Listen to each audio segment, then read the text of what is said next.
रवाना हुए। मार्ग में कष्ट पाते पाते द्वारिका पहुंचे। भगवान का महल नजर आया। कुछ ब्राह्मण लोग उस महल में जा रहे थे। सुदामा जी उन ब्राह्मणों के साथ सम्मिलित होकर के और उस महल में प्रवेश करने लगे। सब ब्राह्मण इधर उधर हो गए। सुदामा जी महल के अंदर उस महल की चकाचौंध को देखने लगे। करते करते सुखदेव जी कहते, परीक्षित, जब सुदामा जी महल में प्रवेश किए तो संयोग से वो महल रुक्मणी जी का ही था। बहुत सारे महल थे, लेकिन उनका प्रवेश रुक्मणी के महल में ही हुआ जहां भगवान थे।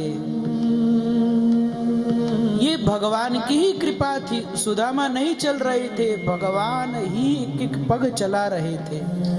जीव का कार्य है भगवान के लिए एक पैर आगे बढ़ाना। भगवान खुद 100 पैर उससे मिलने के लिए आगे आते हैं। जीव सोचे मैं चल रहा हूं, नहीं, वो चला रहा है। बस हिम्मत जुटा ली, बहुत है। सुखदेव जी कहते, परीक्षित, वो महल संयोगवश रुक्मणी का महल था, भगवान का अंतःपुर था। और जो ही वे ढूंढते ढूंढते भगवान के अंतःपुर में आए, भगवान अपने सोने के पलंग के ऊपर बैठे हुए थे। रुक्मणी सत्यभामा उनको पंखा झुला रही थी। कोई भगवान के मुख में पान दे रही थी, कोई भगवान के चरण पादुकाएं उतार रही थी, कोई भगवान के गले में पुष्पों की माला पहना रही थी, कोई रानी भगवान की आरती कर रही थी। वो भगवान का अंतःपुर था। जो ही भगवान की दृष्टि उस ब्राह्मण के ऊपर पड़ी और भगवान चौंक गए। सुदामा! सब रानियां देखती रही।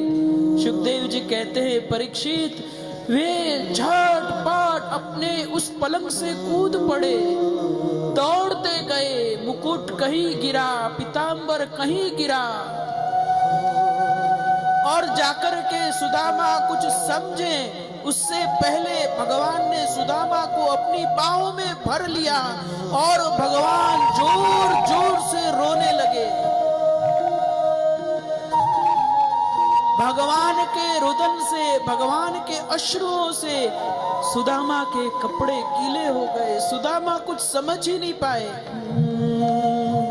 भगवान इतना प्रेम विभोर हो गए सुदामा को देख करके। बस मैं यही चाहता था, जो मेरे पास आया, मुझसे मांगने के लिए आया, तू मुझे मांगने आया है, मैं तुझे खाली कैसे भेजूंगा।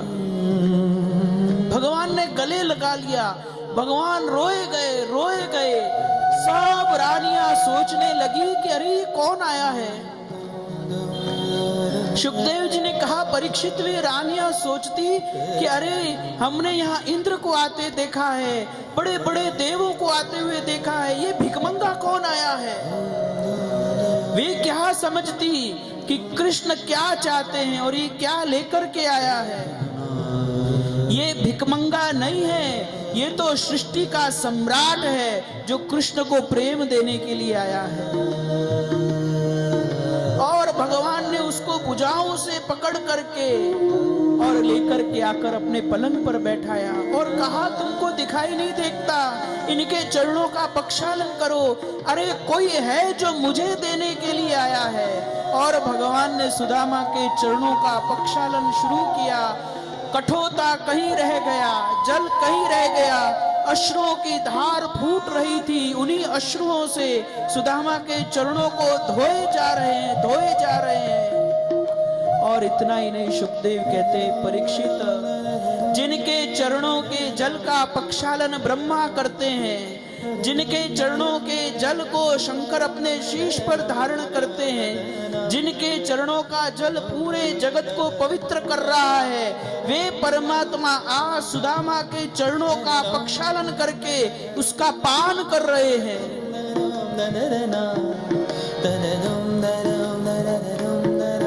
सुदामा कुछ समझे ही नहीं हो क्या रहा है। हाथ पकड़ा, खूब स्नान कराया, अपने वस्त्र अपनी मालाएं पहनाई, भोजन के लिए खूब व्यंजन बनवाए। कहा मित्र बताओ क्या खाओगे। जो ही सुदामा ने उस भोजन को देखा, सुदामा का जी भर आया। मेरे बच्चे भूखे हैं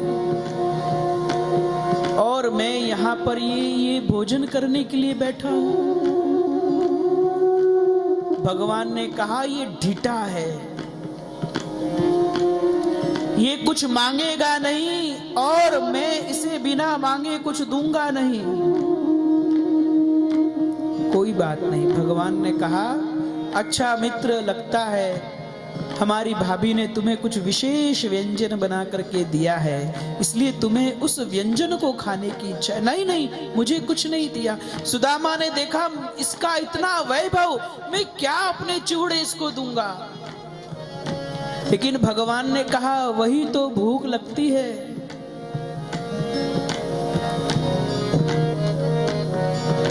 छप्पन भोग अही राजमहल में, माखन मिश्री मारी रही गई गोकुल में। मुझे इसी की भूख थी मित्र। बहुत दौड़ा, बहुत दौड़ा, आज तुम आए हो उसको लेकर। और न चाहते हुए सुदामा से वो चावलों की पोटली ले ली, एक मुट्ठी चावल भरकर खाया। सुदामा के मस्तक पर जो क्षय श्री लिखा था उसे उलट दिया और कर दिया अक्षय श्री। दूसरी मुट्ठी खाने लगे, स्वर्ग दे दिया, मोक्ष दे दिया। तीसरी मुट्ठी खाने लगे, उनको कुछ चेता नहीं था। रुक्मिणी ने आके हाथ पकड़ा, बस करो अब। मेरे कृपा कटाक्ष से हे नाथ, जिस प्राणी को जितना मिलना चाहिए, मेरी एक दृष्टि से जो ऐश्वर्य वैभव साम्राज्य जीव को प्राप्त होता है, उससे कई गुना आप इसे दे चुके हो।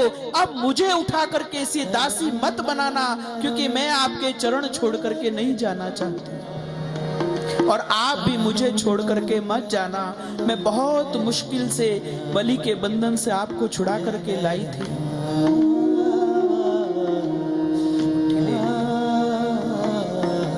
बहुत स्वागत किया भगवान ने। कुछ दिन सुदामा रहे, सुदामा के सारे वस्त्र उतार लिए, आभूषण उतार लिए, सुदामा को विदा कर दिया। सुदामा रास्ते भर सोचते रहे ये क्या हुआ।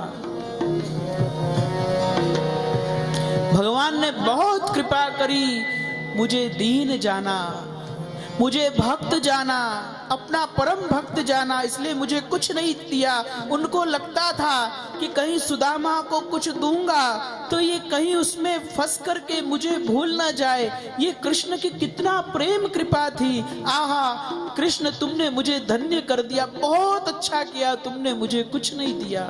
मैं तो केवल तुम्हारा प्रेम चाहता था और प्रेम ही चाहूंगा। लेकिन बात उल्टी थी। जो ही सुदामा अपने नगर में पहुंचे, उनकी झोपड़ी की जगह एक बहुत बड़ा रंग महल बना हुआ था और बहुत सारी दास दासियां घूम रही थी। बड़े बड़े हाथी घोड़े वहां द्वारों पर खड़े थे। साक्षात कुबेर उसकी छत पर खड़े थे। जो इंद्र को साम्राज्य प्राप्त नहीं, वही भगवान ने सुदामा को दिया। पत्नी दौड़ती आई और बोली, हे नाथ, आपका यहाँ रवाना होना हुआ और यहाँ ये साम्राज्य खड़ा हो गया। किसी ने कहा भगवान ने सुदामा को क्यों नहीं दिया। भगवान ने सुदामा को इसलिए नहीं दिया क्योंकि सुदामा ने नहीं मांगा था, मांगा सुदामा की पत्नी ने था, इसलिए वो साम्राज्य ऐश्वर्य सुदामा की पत्नी को दिया और अपना प्रेम स्वयं को सुदामा को दे दिया। ये सुदामा का चरित्र है।